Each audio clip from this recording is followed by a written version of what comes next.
Hello everyone, it's Rick Passek, FlyFish Fanatic. Welcome to my tying bench. Today we're going to be doing a little river nymph, little river jig. Great little fly for the rivers.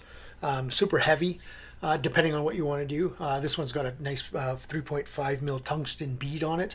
Sometimes I'll even put a couple of wraps of lead underneath it as well. This time I'm not gonna, yeah, so that's what I'm going to be tying today. Just a reminder, if it's before the end of March when this comes out, I don't know what date this will come out. I have to figure that out in my thing here, but my rotation. But if this comes out before the end of March, make sure you guys go to the flyfishfanatic.ca/contest for a chance to win one of three prizes. $500 worth of fly tying materials and swag from Semperfli, Hends, Fly Life Canada, Reed's Fly Shop, and others, and Renomed Scissors, that kind of stuff. There's one for 500, one for about 300, one for about 200. So make sure you guys enter theflyfishfanatic.ca/contest. Let's go. Get on to the meat and taters here. So Hends BL 144 in a size 12. I tie these in a 12 and a 14. I also use the Hackle. I can't remember what the number is, but I really like the Hens one.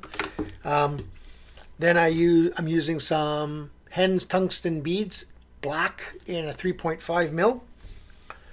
Semperfli Nanosilk 12-aught for the thread.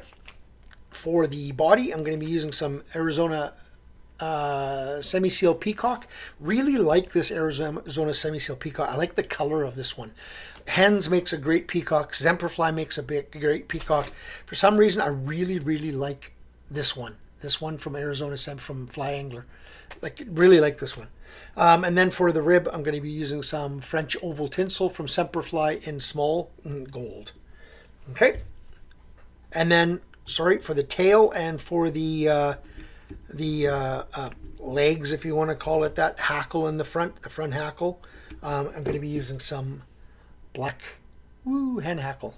Okay, so let us go. First things first, get that bead, and I'm just going to just put my fingers there and just letting it go between my fingers and the bead and building up a bit of a thread down, just so that bead doesn't move too much. It'll still move a bit, but and I'm going to come back here to before the bend. I don't want to go past the bend. Ooh, excuse me. Ooh, feather up the nose. Okay, so now I'm going to take a feather from the hen hackle. I'm just peeling off all that fluffy stuff, and I'm just going to take 5, 6, 7, something like that, little fibers off of that, and that's going to be my tail. And the tail does not need to be too long. I'm just going to tie that right in behind the eye bead and let that come back. Now, if you want, you could build up a little bit of a thread ball right there before you do this portion. I just usually go under the tail and then pull it forward and then over, and that usually will keep it from doing anything that you don't want it to do. So take a little bit of this French oval tinsel from Semperfli.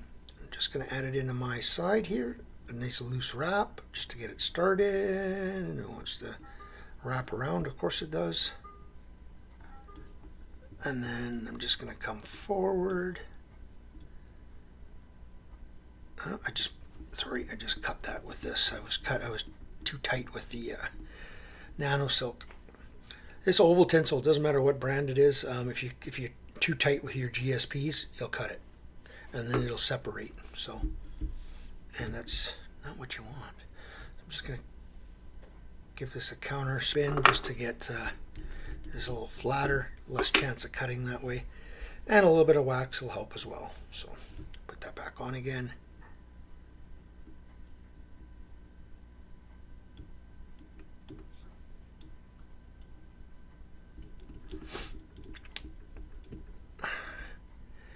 Okay, I don't know what I'm doing here. I keep on catching this stuff and cutting it. Oh, there we go. I think I've got it now.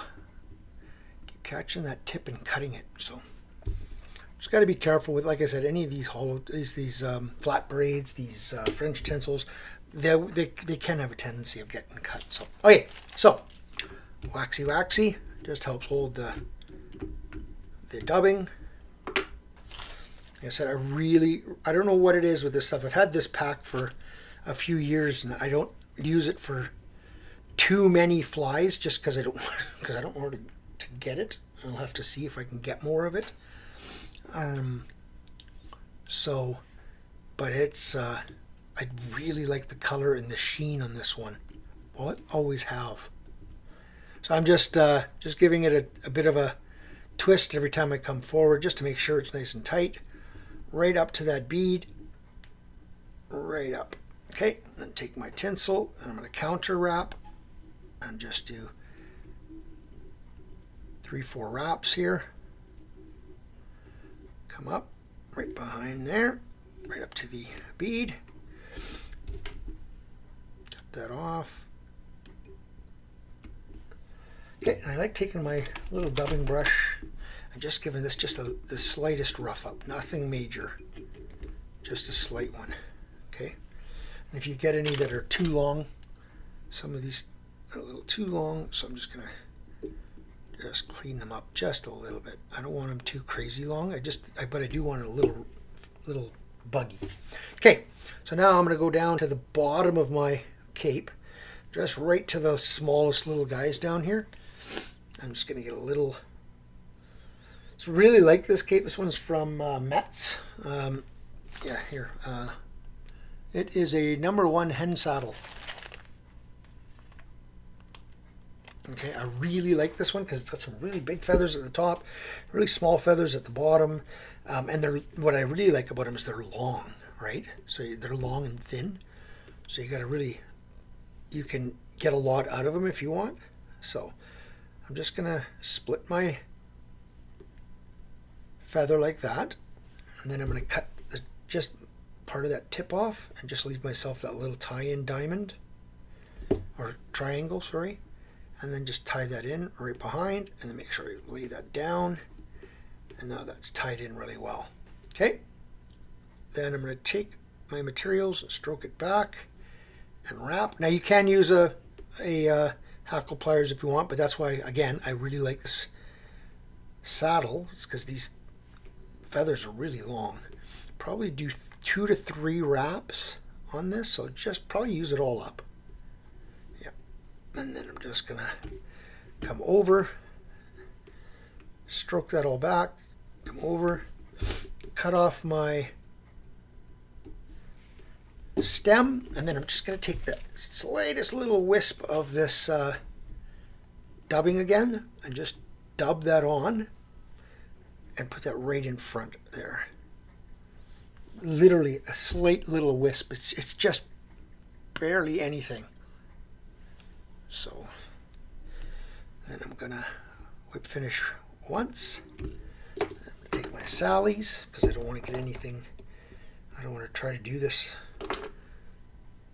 and just put it right on the thread. Otherwise, you'll get it on the feathers and it'll stick, and it's just not good. So then just 1, 2, 3, 4 turn whip finish. Nippy nippy. And guess what? We're done. Like I said, the only other thing I do with these sometimes is I'll add a little bit of tungsten in the underbody, or a lead. So, and then obviously this one will see if I can adjust this camera without it shutting down, because sometimes it does. But this one will sit in the water like that, right? So, it really attracts a lot of fish, these ones here. And I tie them, like I said, in 12-14s. When this gets wet, this will lay back a bit, right? So, but yeah, hope you guys enjoyed that one. It's a fairly simple but very effective little fly. I tie it in all black, tie it in green. So I'll use the same Peacock underbody and then do a green hackle and a green tail. I'll do this in a cased caddis style as well, kind of same type of thing, but the hackle in the front, I would use like a partridge or something like that, more of a natural color.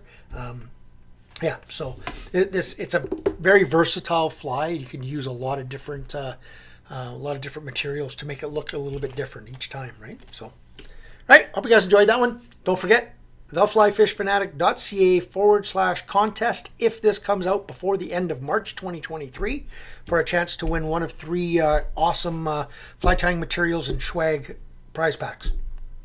Tie lines, everyone.